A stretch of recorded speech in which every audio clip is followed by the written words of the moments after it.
Hello, hello, hello. Hello, hello, hello. Hello, hello, hello. Hello, hello, hello. Hello, hello, hello. All right.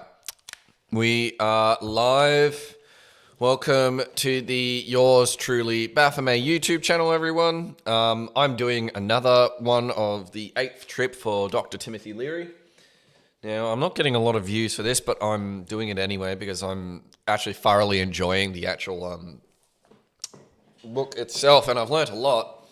And it's been quite edifying going through this myself, and it's just a bonus that I'm putting it online even if no one's watching. But I will decide that we should probably finish what you start, as a wise old man once said. Now, another thing, I will probably start doing a bit more creative works as well on top of that. And I was just sort of thinking, maybe I should, to be scheduling when I'm going online and that kind of thing, because I don't do that, and I don't know if that's hurting me or not. But anyway, I am very happy to continue onto the 8th trip today. The random spinning of the mind must be centered by prayer. All right. That is definitely true, because when we talk about that, it's sort of ritual, and it doesn't mean like certain stuff like doing the Lord's Prayer or like the 5 forms of prayer at for Muslims and that kind of thing. It just can simply be doing something as like praising or adoring the sun in the morning, adoring the moon, the lesser banishing ritual, the pentagram, the middle pillar. Those kinds of things are forms of prayer that that center the mind. The random spinning of the mind must be centered by prayer. And yes, I highly recommend any kind of prayer, especially if you're the one who can't fucking sit still. You can at least, at the very least, spend 5 minutes in the morning doing like middle pillar, lesser banishing ritual, the pentagram and hexagram, if that's your thing. Or at the very least, some kind of form of ritual, which is to recenter yourself, restate your purpose, restate the reason you're getting up in the morning, restate your purpose in the universe. So that's always important to remember, ladies and gentlemen. So that's probably what the whole thing is here. This is what it's going to be talking about. February 1961, Guy Richard Alpert, Oracle. Innocence, the unexpected. Something unexpected, huh? Under heaven thunder rolls. All things attain the natural state of innocence. Thus the kings of old, rich in virtue and in harmony with the time, fostered and nourished all beings. Rich in virtue and harmony with the time, fostered and nourished all beings. Natural state of innocence. I actually do want to talk about that a little bit. So when we talk about natural state of innocence, we're not talking about like becoming ignorant. Because usually when we think about innocence, we think about ignorance of the universe around us and all the darkness. And I think that's not what it's supposed to be. That is not innocence. Innocence is when you have retained the same unity as close as you can to when you were born. Because when we're born, our consciousness is unified. We don't have any splits in our being. That only happens as life goes on, until we get to a point where we contract and go back to that sort of state of being. So there is that to think about. Innocence is about retaining your individuation of your consciousness and nothing more. Keep that in mind at all times. Thank you. All right, let's begin. We have been running psychedelic sessions, 2 and 3 a week, sitting for 8 hours while voyagers went out of their minds, holding their hands, murmuring supportive words, prayers, Watching them break through and roam free out beyond symbols, breaking through. Wow. I've made it. I've arrived. So this is what it's all about. God. Yes, I understand. What a fool I've been. It's so beautiful. What a mess we make of it. Where is the ice? And how is Lucifer thus fastened upside down? This is what the Bible meant. It's all true. Oh God, thank God. I see the Spirit descending from heaven like a dove. It's all one. We're all apart. It flows. It's all love. It's all game back there. Why do we play it so grimly? How funny. It was glorious work, this guiding trips, but draining and disillusioning. There was no way to predict where in the million rooms of the ancient cerebral museum the tripper would go.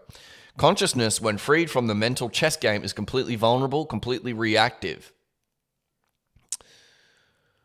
I think what he's referring to is like once we break away from the general rules of like whatever game we're playing, we become extremely vulnerable and we need to we go into a bit of a spiral. We become rudderless for a while and have no sails. Where were we? The slightest accidental event would spin awareness off on a wild careen. Yeah, exactly right. Just as I was saying that. Any action by any person in the session would dominate the direction. Some method of centering, gyroscoping the unpredictable rocket was needed. The mind itself is such a limiting structure. The DNA code produces fleshy bodies composed of trillions of cells, infiltrated with billions of sensory cameras, integrated by a nervous system whose capacity for reception and storage of images is literally infinite. You can have an image of an image, a thought about a thought. The nervous system is an uncontrollable galaxy of mirrors within mirrors. The mind is a neurological method for screening out all but a few redundant statistic conditioned socially consensual ideas. Yes, very much so. The mind is the repetitious, narcotic, addictive, redundant neural looping designed by the DNA code to limit consciousness. And that's really important to also think about because we do have limits in our consciousness. Otherwise, we wouldn't have what we call an unconscious, a subconscious, the limbic system, central nervous system, sort of controlling our behaviors to a certain extent that we unconsciously do. Muscle memory. Because doing things unconsciously is actually a good part of our survival. But unfortunately, in this day and age, this knowledge about the unconscious and the nervous system constantly gets used against us. So it's time for us to take control of the foundation, which is actually our unconscious, the moon, in order to, drive us in a proper direction. Like heroin focuses the behavior of a junkie, so does the mind focus the billion-fold avalanche of neurological activity. There you go. During the psychedelic experience, the heavy shackles of the mind are loosened. And then what? On the plus side, consciousness is free to move in any direction. But on the minus side, consciousness becomes helplessly vulnerable, can be swung by the slightest pressure, a frown, a gesture, a word, and womb. You are catapulted into unexpected orbit. So yeah, you have a lot more sensory information coming in, and all of a sudden your access to your nervous system, your unconscious, is very wide open, and all of a sudden you know what's going to happen. This being a guru for metaphysical voyages was turning out to be a complex and demanding task. It's a lot easier to be a holy man if your sacrament doesn't work. Holy shit, man. Damn, that is like one of the biggest backhands I've ever seen towards organized religion. Yeah. It's a lot easier to be a holy man if your sacrament doesn't work. You just keep exhorting and threatening and promising, and of course blaming the failure on the shortcomings of the disciple. A sacrament which works present the challenge for the guide. How can the visions be channeled? How can low-level paranoias and accidental orbits be avoided? How can the revelations be made to endure? O poet, I beseech you, lead me where you said, but now a while, so that I may behold St. Peter's gate. Then he moved on. I follow in his steps. I want to see what this thing is here on the side. I like to sometimes deviate. Drug black bard at Harvard. Leary and Alpert explains research goals. State agents investigate Harvard drug research. Psychedelic drugs not dangerous, claims Leary. State drug agency clears Harvard drug research. State allows drug studies at university. Harvard eats the holy mushroom. New mind drug cures prisoners, psychologists claim. Religious visions produced by dangerous brain drug. Psychiatrists warn of permanent insanity. The struggle for control of mind and drugs, medics versus researchers. These are all headlines. Interesting. Alpert community home draws neighbors' ire. Harvard dean attacks mind drugs. Harvard physician asks tight curbs on hallucinogenic drugs. Leary moves research from Harvard, starts independent group. Alpert Leary plan to devote entire efforts to drug research. Harvard fires 2 in drug row. Harvard professor dismissed for drug tests. Damn. How unfortunate, man. Obviously, Leary was really onto something. Yeah, anyway, let's continue. The ecstatic trip can be diverted by any transient event. The Satori doesn't seem to last. There is always the person's mind read to explain away paradise and pull him back to the old egocentric game. The rigidity of the normal mind was so different from the complete openness and vulnerability of the psychedelic situation. This suggestibility, which has obvious implications for brainwashing, conversion, sudden behavior change, was illustrated in Richard Alpert's first session. I woke late that morning. Out the window, grey skies and swirling gusts of snow. It had been coming down all night. The drifts in the driveway were 2 feet high and 3 feet by the garage door. We were snowbound. After dinner, Jack ran into the room, smiling and shouting, "Guess who's here?" I could hear Sue yipping in pleasure, and when I got to the hallway, there was Dick Alpert with an Arctic coat and fur gloves and boots plastered with snow, hugging the kids and filling the house with good feeling. Ooh, that's wholesome.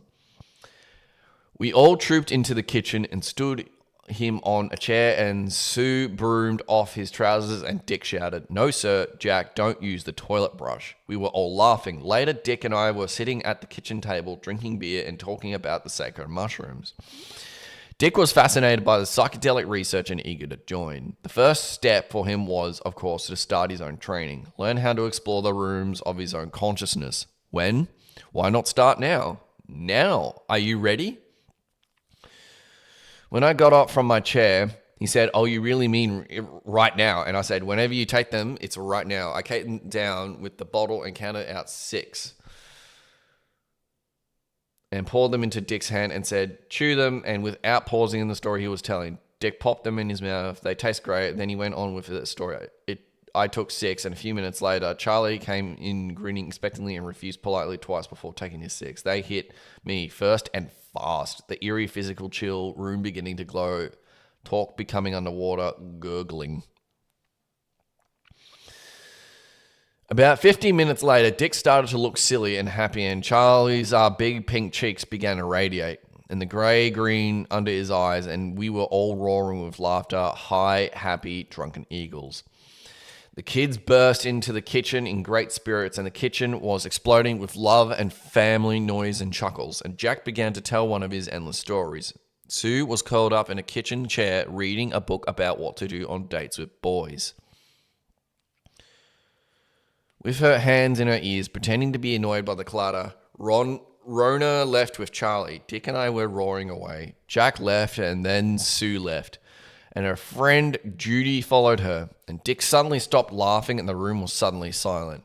"Hey, where did everyone go? Why did they leave? Around the North Pole lies a vast expanse of ice and snow. Did I say something wrong? Are they angry? For weeks there is no sun." Just wanted to check something to make sure there was still in that same thing. Where was I, wizard? Let's go. Are they angry? For weeks there was no sun. The temperature is far below zero.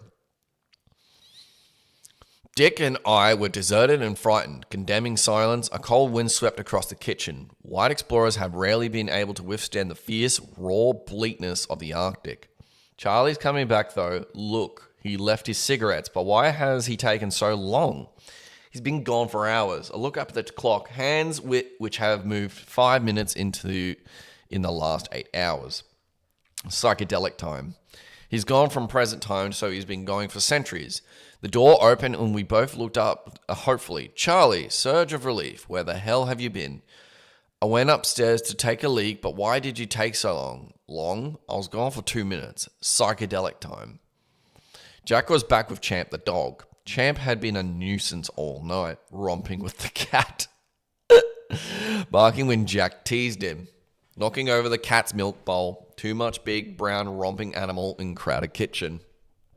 Twice Rona had put him down in the cellar, and twice Jack had indignantly brought him back. Charlie was mad at Champ for leaving a turd on the guest room rug. When Jack went upstairs, I put Champ outside. Dogs love the snow. Dick and I went back to mushroom talk. Enter Jack accusing. Where's Champ now? We put him outside to run in the snow. Jack went out the hallway scolding us. The snow must have looked good to him. He announced that he was going to go out and run in the drifts with Champ. He went to get dressed and then was back with us, booted and gloved and his hood over his face, beaming with pleasure. I watched my son running high-legged through the deep drifts, with Champ flowering behind him, barking and tail wagging. Heartbreaking great scene. Boy, dog, snow, Satori. We were back on the Buddhist humor jag. I was telling Dick this history of the mushroom research and the people wanting to get high for science, or to do science in order to get high. And I mentioned the name Jack, and right then the door opened and there was Jack thumping off snow, ready to enter stage left, and I helped him get off his coat and gloves, and I zipped down one of his boots and found it stuffed with snow, and I zipped it right back up again and said, "Take this snow back to the fellow what made it. We don't want it here." And everyone laughed, and Jack said, "Come on, Dad." And Jack started telling his snow saga, how the drifts were higher than Champ and how Champ would disappear in the snow and how hard it was for poor Champ to jump from one hole to the next drift.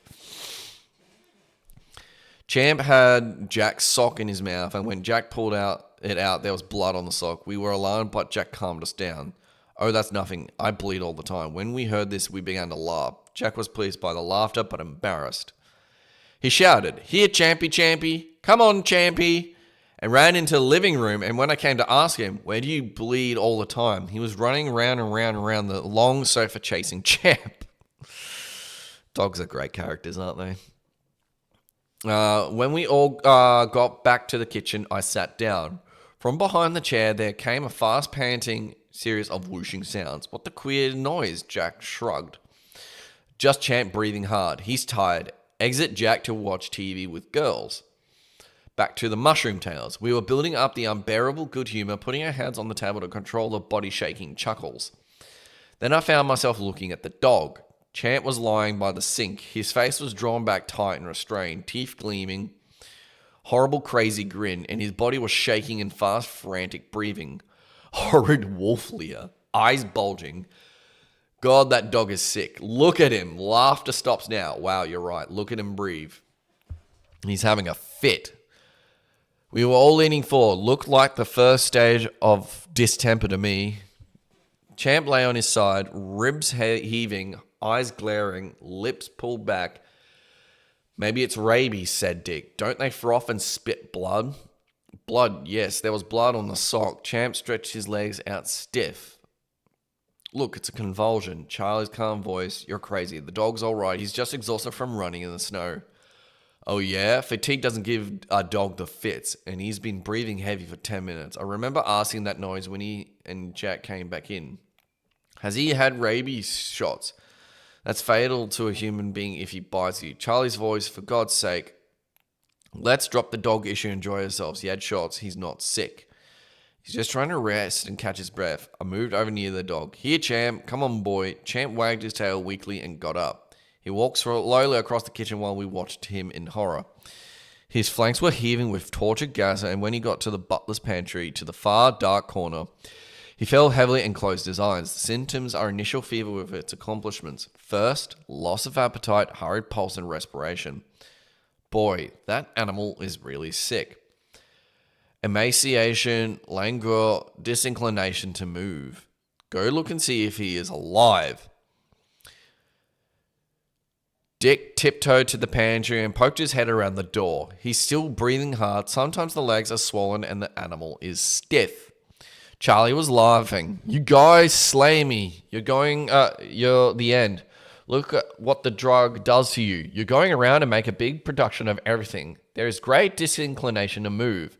The body sways on the animal attempting to walk. You worry when I go up to pee, and now about the dog. Let's not ruin the fun. The dog is fine. I've raised dogs for several years. I know when a dog is sick and when a dog is tired. Dick tiptoed again to the pantry and peeped around the corner. Boy, look at him. If he isn't a sick dog, then I've never seen one. There is nearly always a deep, painful, and harassing cough. I walked over to look. Champ was lying in a grey, ragged heap. His head rested on the floor. His jowls hung down, the membrane lining the eyes assuming a dull leaden hue. His eyes gleamed in helpless, begging misery. His sides heaved. You're right, I've never seen anything so sick, but the characteristic symptoms are greyish-yellow discharge from one or both nostrils. Dick was looking intently into the pantry. God, look, there's mucus dripping from his nose. Mucus? Oh, he's dying? Mucus? Well, maybe it's just the breath of his nose. The discharge from the nose adheres to the nostrils and upper lip. Charlie hooted again. Sure, it's breath from his nose. It's air. Don't you want the poor Thai dog to breathe? You guys are too much. And the infiltrated nasal lining, impeding breathing, causes sniffling and frequent snorting. Dick becomes the executive. Look, this is serious. The dog may be dying, or we're all drugged to the ears and we're snowbound and can't get a car out. It's 1 o'clock and that's all. Well, that's late to call a vet, and the vet couldn't get here through the snow anyway. In unfavorable cases, the fever increases as well as the prostration. We've got to pull ourselves together. This is serious. He was right. I was thinking the same thing myself. I burst into uncontrollable laughter.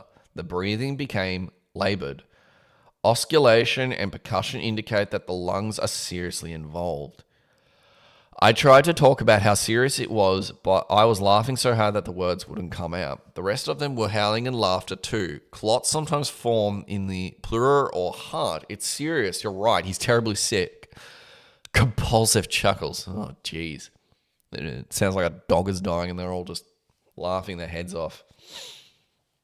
What a way for a poor doggo to go. Well, let's see how this story ends. Let's see how good it goes. I walked into the pantry.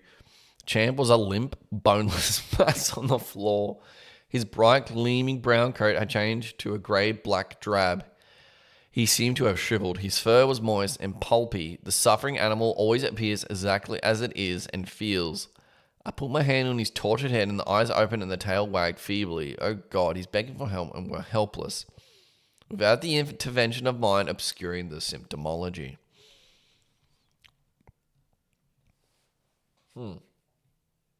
More up. At the table, Dick was pronouncing diagnosis. It's my opinion that we have a sick dog on our hands. The animal's so weak he doesn't have the power to lift himself to his feet. Animal symptoms being really and truly the rigorous expression of its diseased condition. Well, what shall we do? Puff on pipe. I think we should wait and let nature take its course. He may pull out of it on his own. Dick looked very wise. I noticed Charlie stealing glances into the pantry. He was beginning to look worried. Sure, I know dogs. They get sick and crawl off the rest and don't want to be bothered, and they sleep it off. He just doesn't want to be bothered. We can't do anything anyway. The contagious diseases of the dog are few, but the one which attracts the most attention is common and generally serious. This is what is popularly known as distemper. Someone has closed the pantry door, but we couldn't close out the thought of the animal dying in the next room while we argued helplessly and giggled. I walk over to the door and push in the pantry. Debility rapidly ensues and emaciation is soon apparent. Oh, fuck. Speaking of clogged noses and stuff like that, I'm having a bit of a sneeze, people. I was sure that a brown body would be lying there stiff and cold. No. The bedraggled rag was pulsing softly. He was alive, but just by a breathing, his eyes were blank and glassy. I came back to the kitchen and stood with my hand on the refrigerator. Well, what do you think? And frowned and spoke slowly. Clipping my words, convulsion generally come on. The dog is sick, terribly sick, and he'll be dead by morning. Oh, fuck. That's grim. And I don't see one thing we can do about it. Drugs or no drugs, snow or no snow, a long silence followed. In fatal cases, the animal dies in a state of marasmus, as does the ailing infant of the comatose adult. I got up. We need to call in a consultant. Let me go up and sound Jack out. Maybe he noticed something.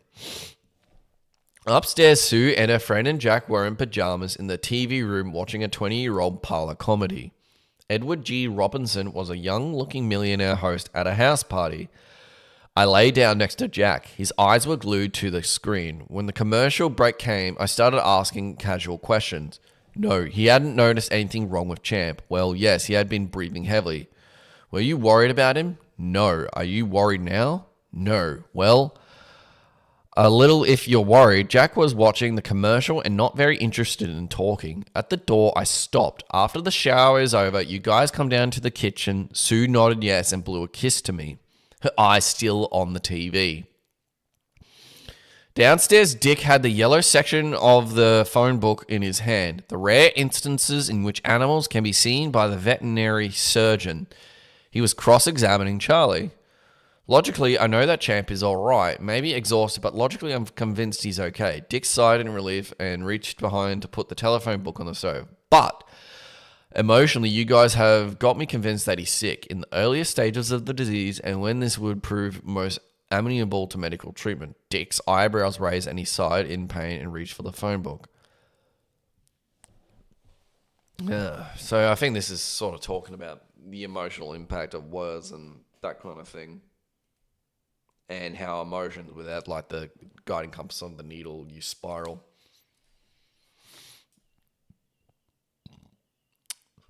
So, yeah, you got to be careful, people. That I think that's what he's talking about anyway. But let's continue. Well, let's get our boots on and carry him down to the avenue and get a taxi. Delay usually due to the inability of those who have care of the animal to perceive these early stages. What a scene. Imagine it. Going to the vet's house, waking him up, 3 mushroom escorts and a breathing dog. Well, we can see the vet some mushrooms. We can give the vet some mushrooms. The fact that animals cannot, except in a negative manner, tell their woes, describe their sensations, and indicate what and where they suffer. Well, wait until the kids come down and let them look at him, and then we'll call the taxi. Charlie made some tea and we joked around, laughing but not as hard as before. Then feet drumming on the back stairs entered the kids, the violence or stupor, as well as the attitude and structural peculiarities of the sick creature, which only too frequently render favorable positions for recovery impossible. Sue and her friend dressed in white and blue, clown pajamas, teenage dream girls, and Jack in red pajamas. And his black hair tousled. Have some hot chocolate, girls. Jack perched on the kitchen stool in high spirits, telling us about the TV show. The girls moved around the kitchen, opening the cocoa tin and the milk and stirring the milk of the stove. Fucking hell. Why am I sort of mimicking the the fucking symptoms of the dog? In a certain sense, I'm not fatigued. I feel a bit tired because I woke up in the morning, but I've got a runny nose and I feel a little bit dreary, but I find that interesting. The slender means for carrying out recommendation together with the oftentimes intractable nature of their diseases. The rest of us sat there enjoying their fun and feeling lousy about the horror of the pantry. I was thinking for sure that Champ was dead now, and Dick said later that he was feeling the same thing, as well as the utilitarian influences alluded to above. All these considerations, in the great majority of instances, militate against. Noise from the pantry, deaf convulsions, Champ struggling to his feet and walking slowly into the kitchen. Hardly enough strength to move. The adoption of curative treatment, or at least greatly increases its difficulties. He's coming out to die at the feet of the children. Jack looked down and saw Champ approaching. Champy! Come on, old fellow. Good dog. Champ broke into a run, and his tail was wagging a mile in a minute, and he was wiggling and delighted the way puppies and happy young dogs do and jump up. 2 paws against Jack. Jack was rumpling his ears, and Champ's tail was waggling so hard that when it bumped against my leg, it kind of hurt, and Susan shouted, "Here, Champ, here," and the dog bounded across the room to her, squirming and wiggling. And I was staring with my mouth open, and I looked over and saw the expression on Dick's face. Stunned, and Charlie at the end of the table was grinning away in a disgusting, smug manner, and I began to laugh, and Dick was laughing. All of us howling like idiots, and the kids looked up surprised, and Susan began to frown. Her after all, daddy frowned, and I started to explain to the kids. Susan and Jack started laughing, and by the time Champ was lying on the floor with a big bone grasped between his paws and was crunching and grinding away on it. His tail was still wagging at all the noise and laughter. So we were back on the cloud again, and we rolled along for another 3 hours.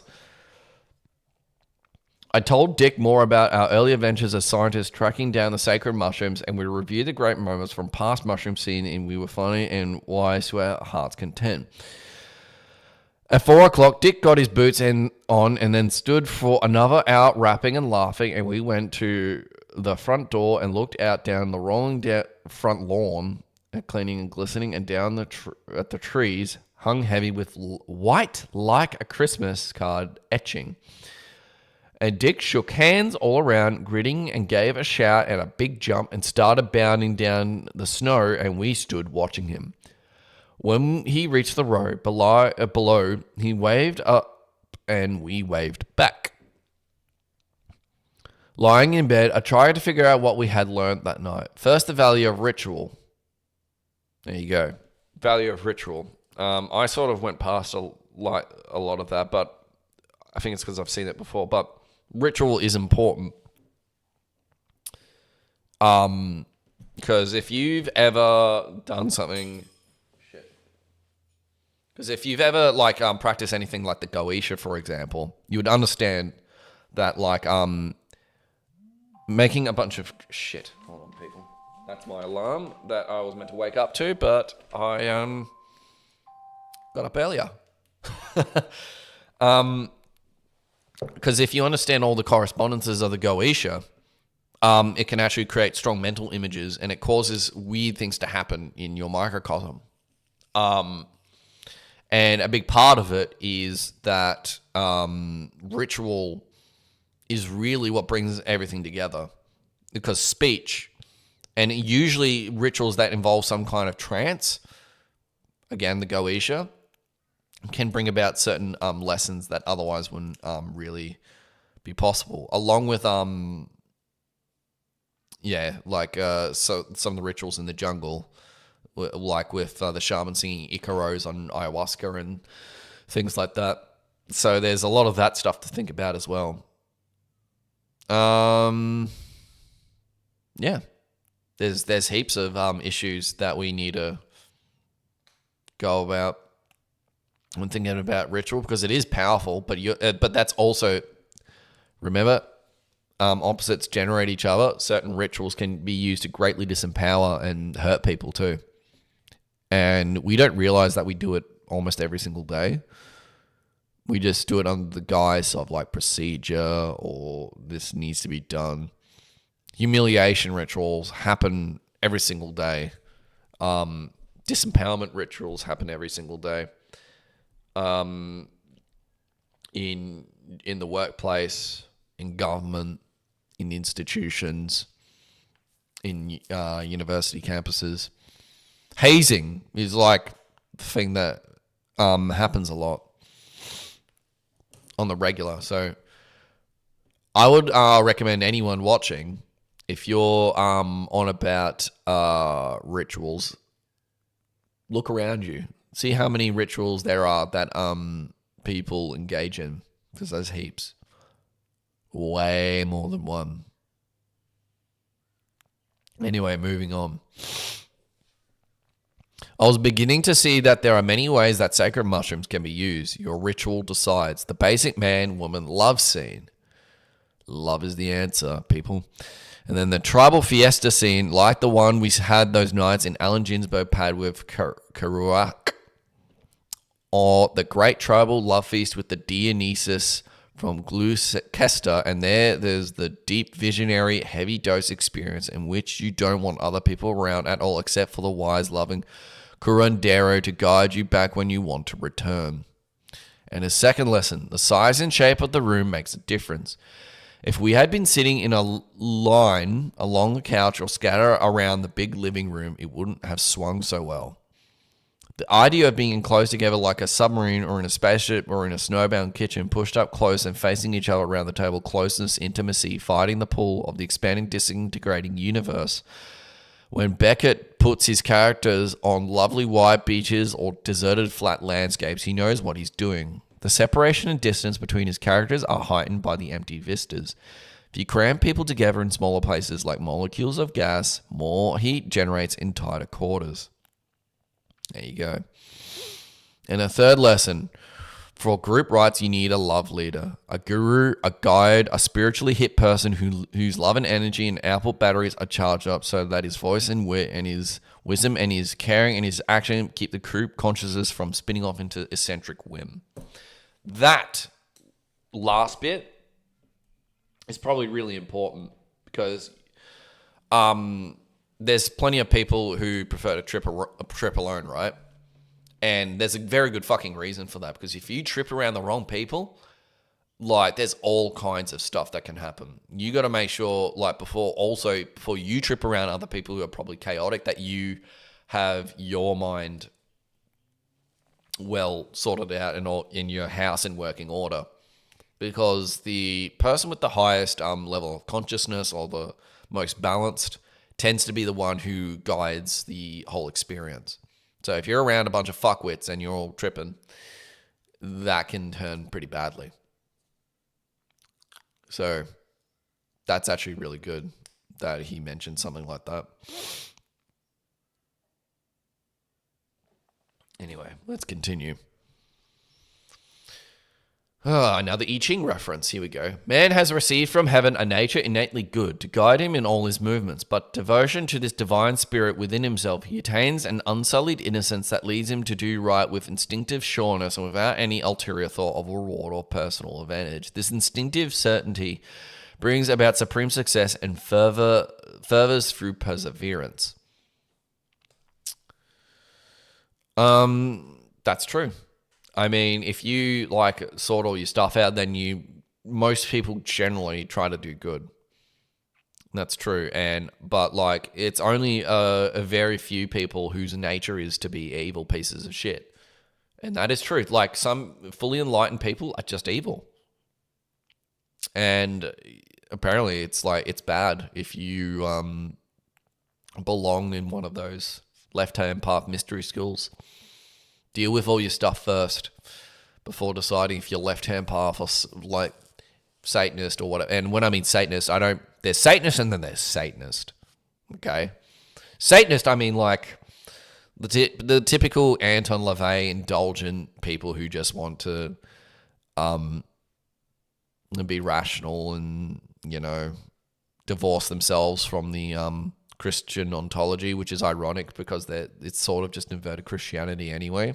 And then there's Satanism, which is like, yeah, you're actually being an evil piece of shit and a bunch of other things and do some sick stuff, like talk about like Temple of Set, O9A, that kind of thing. So let's continue. And a fourth lesson, and this one not really understood yet, the incredible suggestibility and vulnerability of the brain. Yeah, this is another point why you really need to be careful on who you trip with, because you become much more suggestible when you're altered. And that's always dangerous if you're around the wrong people, which can end up turning into a much more nightmarish trip than a good one. So, under the psychedelic trip, your cortex is washed clean off the rituals and cliches. The empty mind. So far, so good. But then if the situation or some strong-minded person in the situation strikes a posture, spins out an idea, well, you are much likely to accept it, and you can't call on any of your past cliches to argue yourself out of it. Jack Kerouac was right when he warned about psychedelic brainwashing. And this sort of goes back to the sort of CIA experiments with LSD, for example, where they looked at mind control and that kind of thing. So it's definitely true that you can use psychedelics for nefarious purposes. And I think I've noticed in recent times, the government is only sort of legalizing it in such a way that it's going to be turned against us, which is unfortunate, really. Once the concept of sickness, death was introduced, we all climbed into it and saw disease and pain. But what to do about this vulnerability? How could the trip be guided in the love-learning direction? What could serve as compass to orient the session when consciousness spins out beyond symbols? How could reminders, maps be brought along the voyage? And exactly which maps and reminders could remain useful in those hurtling regions where routing game symbols were seen as your own consciousness talking back to yourself? Mocking mirror reflection of your own thought processes. The answer to these questions, which were to preoccupy me for the better part of the next 6 years, are spiritual planning and prayer. Planning the who, when, where, and why, and how of the session. There you go. Like I said, plan your sessions, people. So fucking important. I'm glad he mentioned that. Because again, I think a few more examples are just some of those retreat centers with ayahuasca that have like hundreds of people in them, which is really dangerous, and it's actually probably more damaging than healing. So yeah, when, where, why, and how. When, where, why, and how. When, where, why, how. I'm gonna say that. When, where, why. Who, when, where, why, how. Who, when, where, why, how. That's probably the most important. I know I sound like a broken record, but I think it just needs to be emphasized. Trip properly, people. You don't make love in the turmoil of Times Square. Fucking hell, Leary. Neither do you take LSD there. It's risky to make love with strangers. You don't have your mystical experiences with strangers. Yeah, fucking oath. Absolutely right. 6,000 years of sacred experimentation suggest how the environment can be arranged to produce the spiritual experience. With whom? Alone or with essence friends who share your spiritual aims. Where? In a setting free from secular distraction, profane pressure, accidental interruption. Since the dawn of human history, such places have been the center of any civilized, God-fearing way of life. They are called shrines, sacred groves, retreats, temples, holy places. When, at a sacred time dedicated to the spiritual quest, a sacred time is selected not by man's mind, but by the greater, older energy, seasonal, solar, lunar, planetary, menstrual. Interesting. I find it interesting that he's even talking about like planetary alignments, and it's interesting because I've been getting into that a bit more recently, and maybe I should be looking into that. Why? To find God. To divest all the leathery metal armor, plating, and lie naked, exposed for God to find you, to die and be reborn. How? Through prayer. Prayer is the art of communicative union with all your inner selves. Prayer is compass and gyroscope. Speech, intellect, abracadabra. Prayer is the language that makes sense to your eye, ear, nose, tongue, touch, to your heart, thump, thump, to your lungs, inhale, exhale, to your bowels, to your genitals, to your ancient cells, to your ancient selves, cells and selves. I love the symmetry there. Hairy, fanged, clawed, scaled, reptile, amphibious, proterozoic. Prayer is the energy language of God. The history of our research on psychedelic experience is the story of how we learn how to pray. Damn, have we already gone through the 8th trip? Innocence, supreme success, perseverance fervors. If someone is not as he should be, he has misfortune, and it does not fervor him to undertake anything.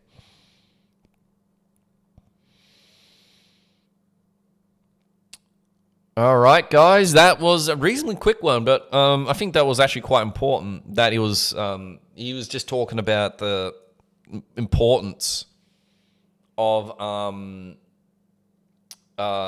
making sure that you trip properly and don't do it around nefarious people. Don't do it around muddle-headed mystics. Don't do it around strangers. Ooh, and doofs seem to really break that rule.